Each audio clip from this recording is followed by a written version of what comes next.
Good morning dear students. आज हम balance sheet बनाना सीखेंगे और आपका जो चैप्टर है ईसोप ऑफ शेयर उसमें बैलेंस शीट बनानी होती है। एक्चुअल में आपको पूरी बैलेंस शीट नहीं बनानी होती, आपको एक्सट्रैक्ट ऑफ बैलेंस शीट बनाना होता है। ये लिखा हुआ है एक्सट्रैक्ट ऑफ बैलेंस शीट बनाना होता है। बेटे एक्सट्रैक्ट का मीनिंग होता है कि बैलेंस शीट का एक छोटा सा रूप बनाना है, पूरी बैलेंस शीट नहीं बनानी है आपको। वो कैसे बनानी है मैं आज वो सिखाऊंगा। देखो बेटा 4 नंबर की आती है, टोटल 4 मार्क्स की बैलेंस शीट आती है एग्जाम में। तो और बहुत आसान सी बैलेंस शीट बनानी आती है। बैलेंस शीट तो आती ही नहीं, मतलब एक्सट्रैक्ट ऑफ बैलेंस शीट आती है, ये अच्छे से करके जाना। तो बैलेंस शीट बनाने में हम 3 केस सीखेंगे। पहले केस को देखो, केस 1 है जो कि जो शेयर होल्डर है वो डिफॉल्ट कर रहा है कोई कॉल मनी देने में। मान लो इससे फर्स्ट कॉल मंगवाई किसी शेयर होल्डर से, मिस्टर एक्स है, उससे फर्स्ट कॉल मंगवाई पर वो पे नहीं कर पाया, कॉल मनी पे नहीं कर पाया, तो उसने डिफॉल्ट तो कर दिया, बट अब तक कंपनी ने उसके शेयर फॉरफिट नहीं किए हैं। फर्स्ट केस ये है। सेकंड केस क्या है कि शेयर होल्डर ने डिफॉल्ट कर दिया और कंपनी ने उसके शेयर फॉरफिट भी कर दिए। एक्चुअल में कंपनी के जो डायरेक्टर्स होते हैं वो डिसीजन लेते हैं कि कंपनी के शेयर, जिसने डिफॉल्ट किया उसके शेयर फॉरफिट करने हैं या नहीं करने हैं। आई होप आपको फॉरफिट का मीनिंग तो पता ही होगा। फॉरफीचर मीन होता है जब्त कर लेना, कंपनी के शेयर जब्त कर लेना। अगर कोई शेयर होल्डर डिफॉल्ट कर रहा है, कोई कॉल मनी वो पे नहीं कर पा रहा, तो कंपनी के डायरेक्टर्स डिसीजन ले सकते हैं कि इस शेयर होल्डर के शेयर फॉरफिट कर लेते हैं। फिर एक थर्ड केस बनेगा बेटा जो मिक्स होगा इन दोनों का। क्या है वो कि शेयर होल्डर ने डिफॉल्ट कर दिया। मान लो 2 शेयर होल्डर हैं बेटा, मिस्टर एक्स और मिस्टर वाई। जो मिस्टर एक्स है उसने डिफॉल्ट किया और कंपनी ने उसके शेयर फॉरफिट नहीं किए हैं, मीन्स ये केस बन रहा है।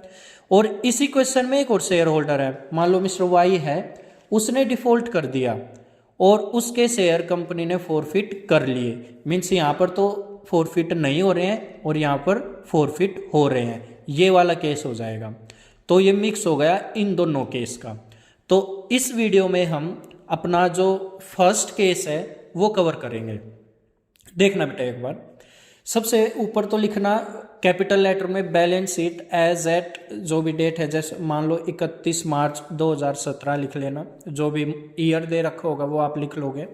और बैलेंस शीट से ऊपर कंपनी का नाम लिखना होता है। मैं थोड़ा सा आपको याद दिला दूं बेटा, पार्ट 1 शेड्यूल 3 में बैलेंस शीट का फॉर्मेट गिवन है, कंपनी की बैलेंस शीट का। और आपको याद होगा मैंने आपको बताया क्लासेस में भी, सबसे पहले इक्विटी एंड लाइबिलिटी लिखा जाता है। मैंने ये शॉर्ट में बेसिक लिखा हो बेटा, आप पूरा लिखोगे, पूरी लाइबिलिटी लिखोगे, ठीक है। अच्छा, इक्विटी एंड लाइबिलिटी में सबसे पहले शेयर होल्डर्स फंड लिखा जाता है। फिर शेयर होल्डर्स फंड में आप समझते हो क्या क्या आ सकता है, इक्विटी एंड प्रेफरेंस आ सकता है, फिर शेयर कैपिटल और रिजर्व एंड सरप्लस, फिर करंट लाइबिलिटी आ जाती है, फिर इससे पहले नॉन करंट लाइबिलिटी आ जाएंगी, करंट लाइबिलिटी आ जाएगी। ये चीजें हमने देखनी नहीं, वैसे हमें पता है एसेट्स में फिर पहले नॉन करंट एसेट और फिर करंट एसेट्स, फिर टोटल आता है, बट ये पूरा हमें देखने की भी नीड नहीं है। हमें बस ये समझना है कि जो ये शेयर कैपिटल लिखा हो ना बेटा, मेनली तो इसके सामने कैसे अमाउंट लिखी जाती है बैलेंस शीट में, मेन हम ये सीखेंगे आज। ये सारा अभी मतलब आपका आएगा भी नहीं और सीखना भी नहीं है। तो हम सीखेंगे कि जो ये शेयर होल्डर है इसके सामने अमाउंट कैसे लिखी जाएगी बैलेंस शीट में। चलिए एक क्वेश्चन स्टार्ट करेंगे अभी। देखो एक बार, देखो बेटा जब आपने चैप्टर किया तो सबसे पहले आपने देखा होगा एथोराइज्ड कैपिटल दे रखी होती है कंपनी की, और एथोराइज कैपिटल के दूसरे नाम है registered capital and nominal capital, nominal share capital.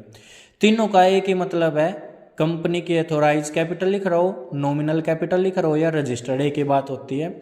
ये केवल डिस्क्लोजर पर्पज के लिए लिखी जाती है बैलेंस शीट में, इसका बैलेंस शीट में नहीं जाएगी, ये अलग से शो किया जाता है कि हमारी एथोराइज कैपिटल कितनी है। वो कैसे शो किया जाता है मैं बताऊंगा। अभी देखो एथोराइज के नीचे इशूड कैपिटल होता है, इसका भी बैलेंस शीट में कोई काम नहीं होता, बट इसको डिस्क्लोजर पर्पज के लिए रखा जाता है। वो डिस्क्लोजर कैसे करते हैं मैं आपको अभी बताऊंगा थोड़ी देर में। फिर होता है बेटा देखो, सबसे पहले ऑथोराइज्ड, फिर इशूड, फिर आ जाता है subscribed capital, subscribed share capital. अब सब्सक्राइब्ड शेयर कैपिटल के भी टू पार्ट्स बन जाएंगे। फर्स्ट बनेगा subscribed and fully paid up, and second one is subscribed but not fully paid up. ये दो केस बनेंगे। अब सर इनका क्या काम है, ये क्या करने हैं, देखो एक बार। मान लो बेटा एक शेयर होल्डर, एक कंपनी ने 5000 शेयर इशू करे हैं। कितने करे हैं? 5000 शेयर इशू कर दिए। अब इसमें से क्या हुआ, एक शेयर होल्डर है जिसके मिस्टर एक्स, जिसके पास 500 शेयर हैं, ठीक है। वो सारे पैसे पे करता आ रहा था, उसने application money, allotment money, first call money पे कर दी। बट जब सेकंड कॉल की बात आई ना बेटा, वो पे नहीं कर पाया। और जो सेकंड कॉल आनी थी, सॉरी सेकंड की जगह फाइनल कॉल नहीं पे कर पाया। वो सेकंड तक उसने पे कर दी थी, मान के चलो ये, और वो फाइनल कॉल पे नहीं कर पाया और 2 रुपीज के हिसाब से पे नहीं कर पाया, और उसके पास 500 शेयर थे। तो आप खुद बताओ मेरे को कि कितने पैसे नहीं आए कंपनी के पास। भाई 500 शेयर थे, 2 के हिसाब से नहीं आए, तो 1000 रुपीज कंपनी के पास नहीं आए। क्या आप समझ सकते हो कि ये कॉल इन एरियर है? क्या ये कॉल इन एरियर मीन्स जो पैसे नहीं आए। चलिए इसके बारे में अभी थोड़ी देर में और बात करूंगा, पहले इस पे आ जाओ। आप ये बताओ, टोटल 5000 शेयर होल्डर्स थे, मीन्स 5000 शेयर इशू कर रखे हैं, और वो सारे के सारे मान लो पब्लिक ने सब्सक्राइब भी कर रखे हैं। अब उसमें से 5000 में से 49,500 मीन्स 49,500 ऐसे हैं शेयर होल्डर्स जिन्होंने सब्सक्राइब किए और फुल्ली पेड कर दिए, मीन्स सारे पैसे आ गए। बट एक डिफॉल्टर निकला जिसके पास 500 शेयर थे। वो भी बेचारा पे कर रहा था, बट फाइनल कॉल तक आते आते उसका ब्योत खराब हो गया होगा, उसके पास पैसे नहीं रहे होंगे और उसने फाइनल कॉल पे नहीं करी। ये दो केस आगे समझ में। अब मेरे को एक बात बताओ, आप टोटल अगर मैं इसकी बात करूँ, अब इसकी तरफ से आने कितने रुपए थे? मान लो बेटे टोटल है ना, application, allotment, first and final, second and final मान लो इकट्ठी है, तो ये टोटल 10 रुपये आने थे। मान लो मैंने क्या मान लिया, 3 एप्लीकेशन पे आने हैं, 3 अलॉटमेंट पे आने हैं, 2 फर्स्ट कॉल पे आने हैं और 2 सेकंड एंड फाइनल कॉल पे आने हैं। ये मान के चलना, मैंने अब सेकंड एंड फाइनल इकट्ठी मान लिया। तो भाई इसकी तरफ से टोटल 3 और 3 6 और 4 10, 500 इंटू 10, 5000 रुपीज़ आने चाहिए थे। और इसने कितने नहीं दिए, कॉल इन एरियर कितना है इसकी तरफ से, 500 इंटू 2 मीन्स 1000 रुपीज़ ने नहीं दिए। तो आप मेरे को ये बताओ इसकी तरफ से आए कितने रुपए? 5000 माइनस 1000 नहीं दिए मीन्स 4000 रुपीज़ आए हैं और 1000 रुपीज़ नहीं आए हैं। देखो मैंने इधर भी लिखा हुआ है 5000 नहीं, हाँ 500 इंटू 10 तो 5000 आया, और कॉल इन एरियर जितना है इसकी तरफ से, मतलब कॉल इन एरियर है 500 इंटू 2000, तो इसकी तरफ से कितने आए? 4000 रुपीज़ आए। ये बात आई समझ में भाई? चलिए अब आगे देखते हैं। अगर मैं इसकी बात करूँ बेटा, इसकी तरफ से कितने पैसे आ गए? इनकी तरफ से देखो 49500, इतने शेयर होल्डर्स हैं ये, इतने के, और इन्होंने तो सारे पैसे दे दिए, मीन्स इंटू 10 कर दो तो ये क्या आएगा? 4,95,000 इतने रुपीज़ इनकी तरफ से आ गए। और इसकी तरफ से 5000 में से 1000 नहीं आए, और वो कैसे निकाला मैंने आपको बताया, और इसकी तरफ से एक्चुअल में आया फिर 4000 रुपीज़।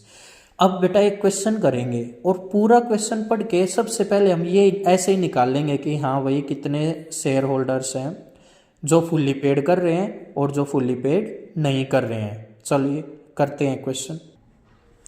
देखो बेटा ये क्वेश्चन है, इसमें क्या है देखो, केस 1 पे ही बेस्ड है ये question. On 1 April 2017 x limited was formed with an authorized capital of 90 lakh rupees divided into 90,000 equity share of 100 each। समझ रहे हो? मीन्स कंपनी की जो अथोराइज कैपिटल है वो 90 लाख रुपीज़ है और इक्विटी शेयर है 90,000 और एक शेयर की वैल्यू है 100 rupees. The company invited application for 80,000 equity share. Company ने बेटे जो शेयर इशूड किए हैं एक तरह से, वो कितने किए हैं 80,000। और पैसे कैसे आने थे, एप्लीकेशन पे 30, अलॉटमेंट पे 40, ऑन फर्स्ट एंड फाइनल पर बैलेंस अमाउंट आनी थी। मतलब कितनी बन रही है, तो 30 बनेगी क्योंकि टोटल 100 है बेटा, ये दोनों मिला के 70 बन रहे हैं, 30 और 40 70, तो यहाँ कितने आने चाहिए 30। चलिए आगे देखो बेटा, अप्लीकेशंस फॉर, ये क्या लिखा हुआ है, application for 1 lakh share were received, application for 20,000 share were rejected. देखो बेटा 1 लाख के लिए मीन्स ओवर सब्सक्रिप्शन और एक तरह से देखा जाए तो, बट कोई बात नहीं, कंपनी ने तो 80,000 इक्विटी शेयर इशूड करे थे और एप्लीकेशन आ गई 1 लाख के लिए, और फिर कंपनी ने क्या किया 20,000 शेयर्स वर रिजेक्टेड, कंपनी ने 20,000 शेयर तो रिजेक्ट कर दिए और एप्लीकेशन मनी वॉज रिफंडेड, और जो एक्स्ट्रा पैसे आ रहे थे वो वापस कर दिए। ऑल कॉल वर मेड, फिर सारी कॉल मंगवाई गई। A shareholder holding 600 share did not pay the first and final call. बेटे मेन बात तो ये देखनी थी, एक शेयर होल्डर है जिसके पास 600 शेयर हैं, उसने फर्स्ट एंड फाइनल कॉल पे नहीं करी। फर्स्ट एंड फाइनल कितने के, मीन्स 30 रुपीज़ के उसने पे नहीं करी। अब क्वेश्चन कैसे आता है ये देखो, सो share capital in balance sheet. Main क्या दिखाना बैलेंस शीट में, ओनली शेयर कैपिटल, तभी तो इसको एक्सट्रैक्ट ऑफ बैलेंस शीट बोलते हैं, क्योंकि पूरी नहीं बनवाते। बैलेंस शीट का एक छोटा सा पार्ट मीन्स जो सबसे पहले लिखा होता है, देखो इक्विटी में लिखा होता है ना शेयर कैपिटल, उसके सामने क्या अमाउंट आएगी बस आपको ये निकालना है, वो बैलेंस शीट में निकालना है। कंपनी की एज पर शेड्यूल 3, ये 3 है बेटा, schedule 3 part 1 of company act 2013 as at 31 March 2018, ये हमें करना।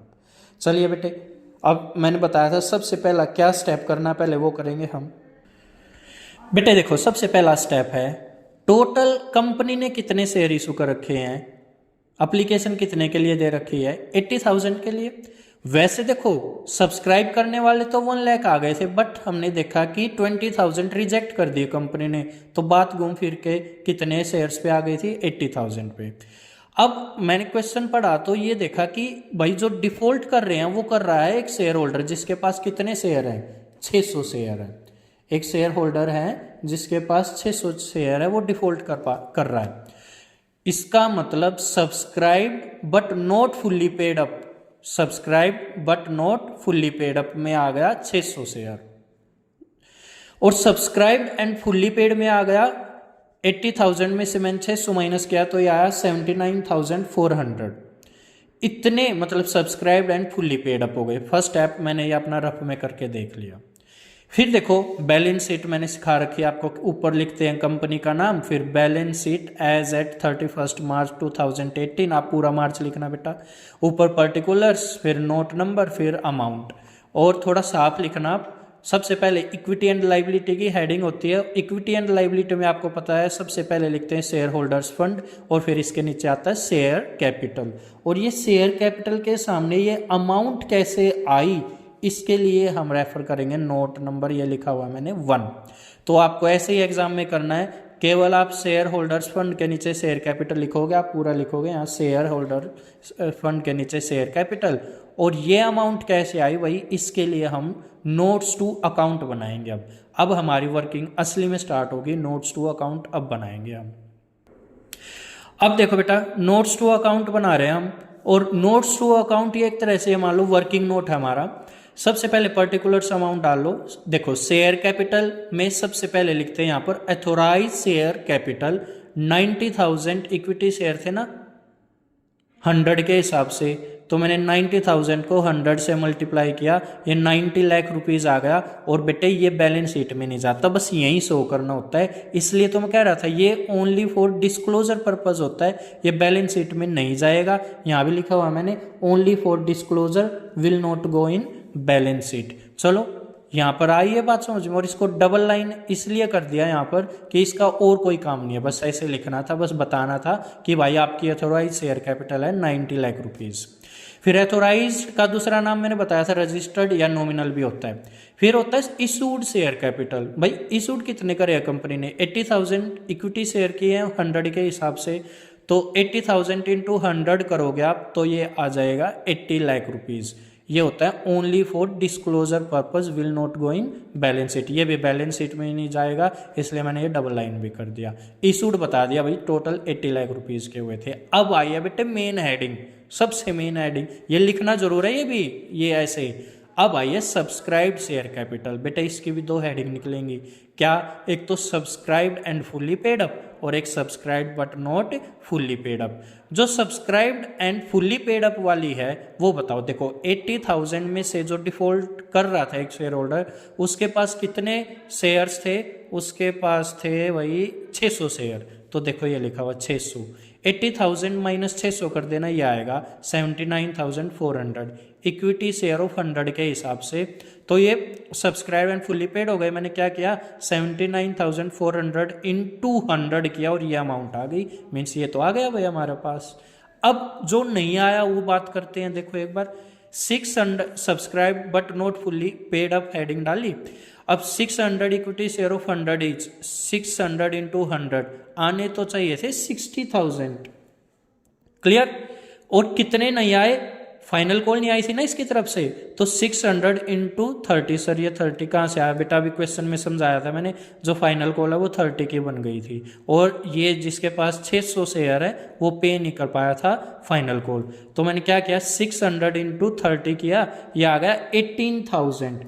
तो बताओ बेटा 60,000 में से 18,000 जो कि कोलिनेरियर है ये मैंने माइनस किया तो मेरा आ गया 42,000। अब एक्चुअल मेरे को ये बताओ कि कंपनी के पास पैसा कितना आया, एक तो ये आया और एक ये 60,000 आना चाहिए था बट 18,000 नहीं आया। ये कैसे आया 18,000, 600 इंटू 30 करके निकाला है, आना चाहिए था 600 इंटू 100 करके 60,000 बट 18,000 नहीं आया, तो आया कितना 42,000। एक तो ये अमाउंट आया और एक ये आया, इन दोनों का मैंने टोटल किया और ये आ गया 79,82,000 ये अमाउंट आ गया बेटा। और ये अमाउंट अब जाएगा शेयर कैपिटल के सामने बैलेंस शीट में, कैसे देखो एक बार, ये रहा बेटा 79,82,000, क्या बेटा ये 79,82,000। ये अमाउंट निकालने के लिए मैंने नोट्स टू अकाउंट बनाया, और नोट्स टू अकाउंट कैसे बना, ये सारा बेटा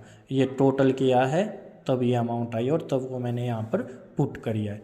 तो बेटा इसी के साथ हमारा फर्स्ट केस खत्म हो रहा है। फर्स्ट केस में हमने ये किया है कि भाई एक शेयर होल्डर डिफॉल्ट कर रहा है, ठीक है, बट कंपनी अभी उसको उसके शेयर फॉरफिट नहीं कर रही है, यहाँ तक का केस है ये। अब हम नेक्स्ट केस वो करेंगे कि शेयर होल्डर डिफॉल्ट करेगा और कंपनी उसके शेयर फॉरफिट कर लेगी, क्लियर। तो दो केस हो जाएंगे। फिर थर्ड केस करेंगे जिसमें दो शेयर होल्डर होंगे, दोनों ही डिफॉल्ट करेंगे बट कंपनी एक शेयर होल्डर के तो शेयर फॉरफिट कर लेगी और दूसरे के नहीं करेगी। ये केस है बेटा टोटली। तो फर्स्ट केस हमारा अब कवर हो चुका है। फर्स्ट केस की प्रैक्टिस करना, बुक से बेटा क्वेश्चन दे रखे होंगे, आपको ये ढूंढना है कि भाई डिफॉल्ट हो रहा है, डिफॉल्ट तो मिलेगा, हाँ भाई हो रहा है, फॉरफिट कर रखे हैं या नहीं। अगर फॉरफिट नहीं कर रखे तो अपना फर्स्ट केस बन रहा है, फॉरफिट नहीं कर रखे हैं तो ये केस मैंने करा दिया बेटा। ये करना, फिर सेकंड वीडियो में मैं आपको सेकंड केस कराऊंगा, क्लियर। ओके बेटा।